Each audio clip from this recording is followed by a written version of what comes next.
Louisiana Water and Watercourses Quiz, Part 3. Number 11.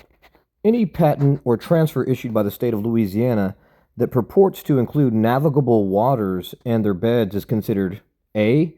Valid if recorded before 1912, B. Null and void as contravening public policy and without prior authorization, C. Subject to the 6-year statute or repose, or D. Valid if the water body subsequently becomes non-navigable. Answer B. Any patent or transfer heretofore or hereinafter issued is made in null and void so far as same purports to include such navigable waters and the beds thereof as having been issued or made in contravention of the public policy of the state. Number 12. What twofold test is used to determine the navigability of a body of water in Louisiana? A. Navigable by commercial vessels and navigable by small pleasure craft. B. Navigable in fact and navigable in law from 1812. Or C. Navigable in the current year and navigable in the highest stage of water. Or D. Navigable by the ebb and flow of the tide and navigable for trade and commerce. Answer B. Navigability is determined by a twofold test: navigable in fact, present navigability, and navigable in law, navigability in 1812. Number 13.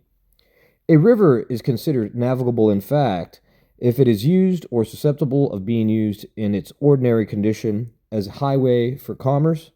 What is the true criterion of navigability? A. The extent and manner of its actual use. B. The capability of use for purposes for transportation and commerce. C. The presence of a steamboat in the past. Or D. The ability to float a pirogue. Answer B. The capability of use by the public for purposes of transportation and commerce affords the true criterion of the navigability of a river. Number 14. What is the rule regarding the ownership status of a waterway once it is found to be navigable? A. It remains navigable even if its use ceases. B. It can be reclassified as non-navigable if a dam is constructed. C. It must be reclassified if all commercial traffic ceases. Or D. It reverts to private ownership if the river changes its course. Answer A. Once a waterway is found to be navigable, it remains so, even if its use ceases. Number 15. What is the term for accretion formed successfully and imperceptibly on the bank of a river or stream, whether navigable or not, which belongs to the owner of the bank? A. Avulsion. B. Dereliction. C. Alluvion. Or D. Servitude. Answer C. Accretion formed successfully and imperceptibly on the bank of a river or stream, whether navigable or not, is called alluvion. The alluvion belongs to the owner of the bank. Number 16. What does the right to alluvion or dereliction apply to the shore of the sea or of lakes in Louisiana? A. Yes, it applies to all water bodies where the water recedes. B. No, there is no right to alluvion or dereliction on the shore of the sea or lakes. C. Only if the lake is non-navigable. Or D. Only if the alluvion forms the mouth of the navigable river. Answer B. There is no right to alluvion or dereliction on the shore of the sea or lakes. Number 17. If a navigable river or stream suddenly abandons its bed and opens a new one, what do the owners of the land on which the new bed is located receive as indemnification? A. The owners are compensated by the state mineral board. B. The abandoned bed, each in proportion to the quantity of the land lost. C. The right to place the new bed land on State Homestead Act.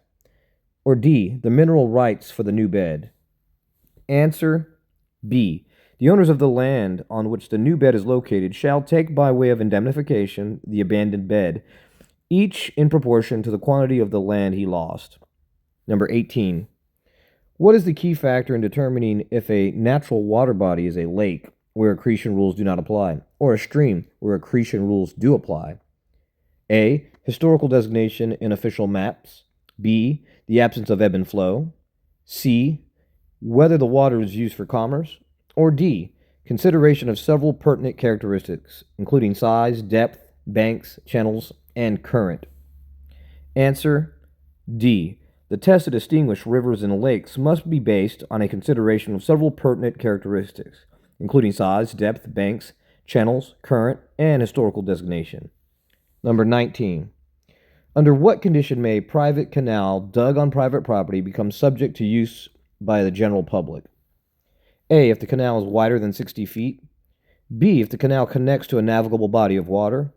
C. If the canal's construction destroyed a former navigable waterway. Or D. If the canal is used for drainage purposes. Answer C. The destruction of diversion of a pre-existing natural navigable waterway by the construction of a private canal must be subject to canal for public use. Number 20. What is the Louisiana Free Statute designated to protect when a change in ownership occurs due to action of navigable stream, bay, or lake? A. The public's right to navigation. B. The land lost through erosion. C. Existing oil, gas, and or mineral lease and royalty rights. Or D. The state's title to the water bottom. Answer C. The Free Statute states that new owner takes the land subject to and encumbered with any oil, gas, and or mineral lease covering and affecting such lands or water bottoms, and subject to the mineral and royalty rights. This concludes quiz number 3 on water and waterways. And remember, you are the surveyor in training!